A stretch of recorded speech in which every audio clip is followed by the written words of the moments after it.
Well, hey pals, Josh here. Today I thought we'd take a look at a stack of budget-friendly pickups that I've made over the past year and a half.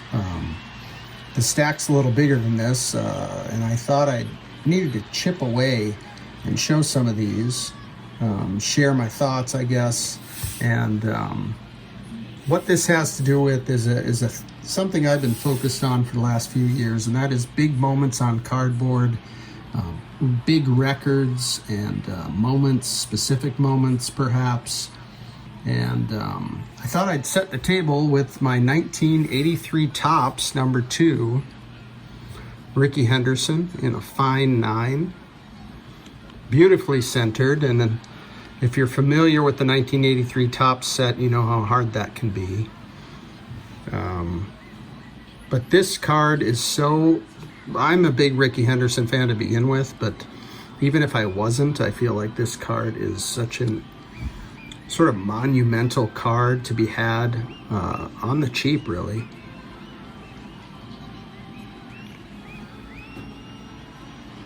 And I'm not sure, is that Cal Ripken in the background? It might be. Anyhow, somebody tell me. But I mean, Rickey Henderson with the headband, under the sweatband, under the helmet, just about to steal the base. This is just a great photograph of one of the greatest of all time. I don't know that there was a more impactful player that I witnessed as a kid than Rickey Henderson. And the main big rookie card, the first big rookie card that I ever recall being huge in the hobby, was the 1980 Rickey Henderson.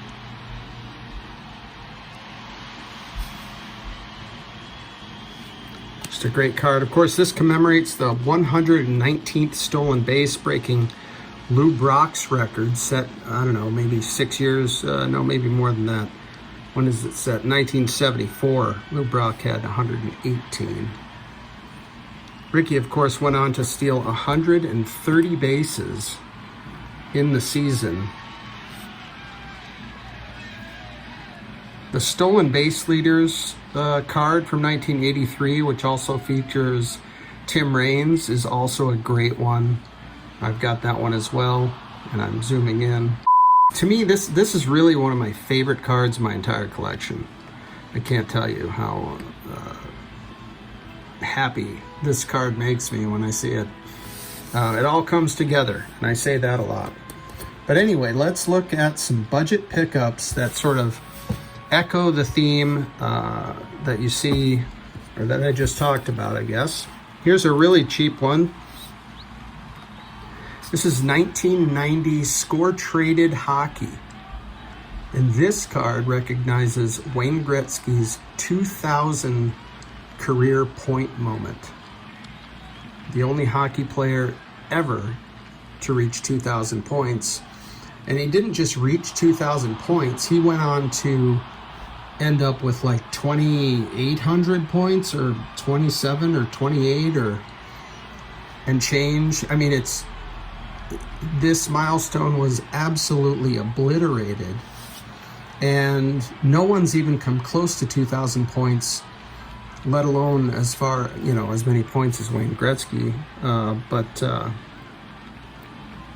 Anyway, I'm kind of rambling here, but this card, this is a really cheap card. I think it's a ComC pickup for $1 or something. I think it's one of the better looking cards. There are a few out there that commemorate the 2,000 point mark for the great one. OPC has one. It's okay. Pro Set has one that's interesting because there's a buyback out there. It's a very nice card with the stamp and everything. But in terms of pure design and aesthetics, I think this one's the best one, and it can be had for $1 or $2. All right, on to the next one. This one was pulled from the basement files. This one I'm sure many of you are familiar with, the 1991 Upper Deck SP. I mean, they did call them SPs. This is SP2 is the number. But anyway, I pulled this out of the basement files. I think I have a few copies. It'd be nice to find or to get one of my copies graded, or just find a super well-centered copy and put it in my own slab. I've been thinking about these mags.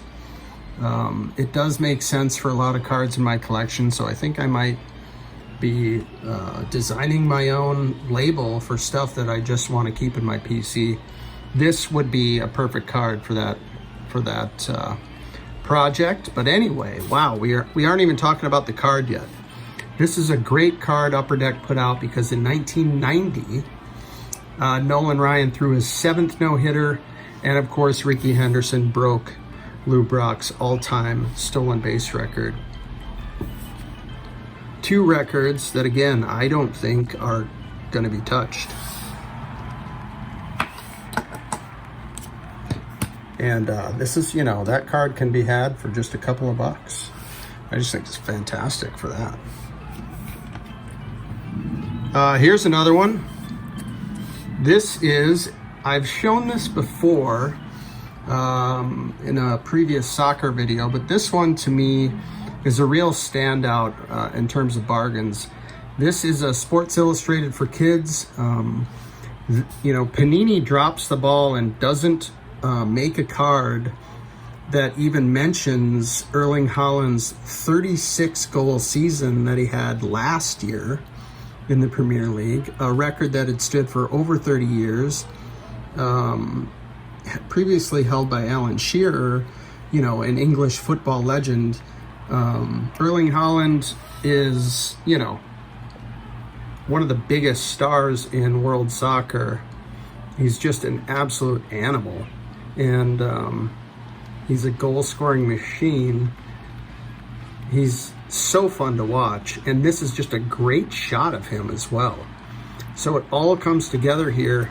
And Sports Illustrated for kids, not Panini, not Topps. Nobody's making a card talking about the 36-goal season. Maybe there's a Topps now. I'm not quite sure. But, and to me, this is also interesting because a lot of the copies are off-center. Oops, I'm bumping the camera. A lot of the copies are off-center as they are perforated and torn out of a page of Sports Illustrated for kids. So you really do have to kind of look for a really well-centered one. And there's more room on top and bottom than there is on left and right, of course. You can see that. And it's all about centering in both directions. And this one looked great. I put it in this card sleeve because I think I was maybe going to send that off for grading, and maybe I still will. All right, next, a couple of budget buys from 2005 Topps. This is the Roger Clemens. And I grabbed this. This is in the gold to 2005. You can see it here. Now, this is Roger Clemens' final Cy Young Award. Seven Cy Young Awards. Who's ever getting to 7 Cy Young Awards again? I mean, I'm not sure that milestone is ever going to be sniffed, let alone broken. So I grabbed that in gold. I think that might have been a ComC pickup for maybe $5-6. And next, this was not a ComC pickup. I end up with a couple copies of this. I think one is in ComC jail right now, but this is from the same season, 2004 National League MVP Barry Bonds, his seventh MVP. 7 MVPs. Also in gold to 2005.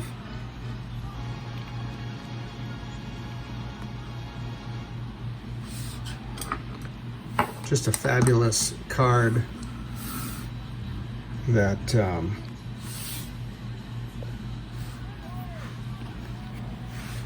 is around a fabulous season. I think I got to do some rearranging here. All right, next up we have an interesting one here from Panini Instant. This is a card that was printed on demand through Panini. And much like Topps, various Topps releases, it's printed to the number demanded. So depending on how many people ordered this card, that's how many were printed. This commemorates the breaking of Peyton Manning's all-time career touchdowns. And to my knowledge, Panini, not Prism, not Chronicles, not Optic, not otherwise, I have not seen another card commemorating this moment where Tom Brady breaks the all-time touchdowns record. And of course, he goes on to shatter the record and get to almost 650 or something crazy. Again, another huge record that record holder, obviously the GOAT. But this particular moment, this card, I think is fantastic and slept on for sure. And I say that because only 91 of them were made. Only 91 people ordered this card, perhaps thinking, oh, there's, Prism will do something, or they'll do something in a chromium or whatnot. But no, that ends up being it.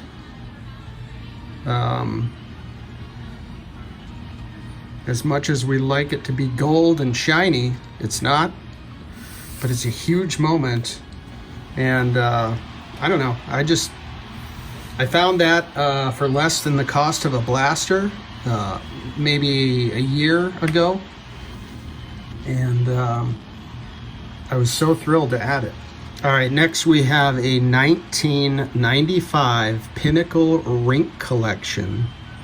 Now the Rink Collection is the Dufex parallel to the Pinnacle hockey set of this year. Rink Collection existed in hockey and in baseball. They had ring leaders or something like that. And anyway, Pinnacle was doing these wild Dufex parallels. And this one, of course, is Mark Messier, my favorite all-time hockey player, holding up the Stanley Cup as he has captained his second team to a World Cup, to a Stanley Cup championship. Something that, I guess could happen again. A captain leading two different teams to the Stanley Cup championship. Did it with the Oilers, and again with the Rangers in '94. But to me, one of the very greatest of all time in terms of hockey. And that Dufex isn't going to light up very good, but it's not too bad.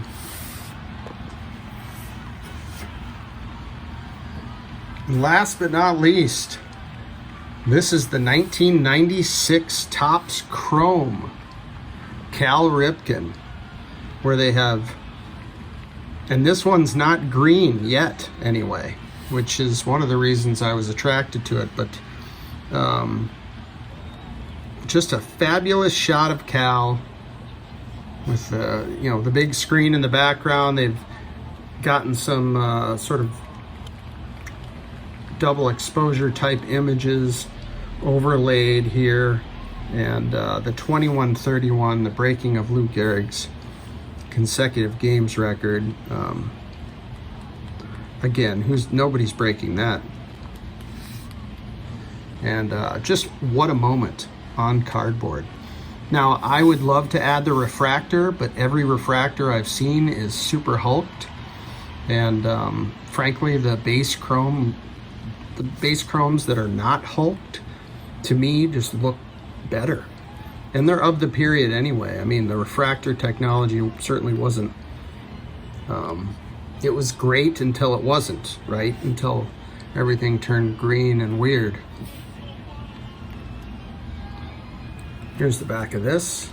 It's a great back. Look at that.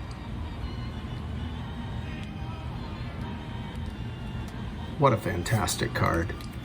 On the cheap, a few bucks, maybe even a COM-C. That might have been a COM-C grab. And there you have it, the big moments on cardboard, another episode of that as I continue to collect these things. And anyway, I appreciate you coming by. As always, take care, and we'll see you next time.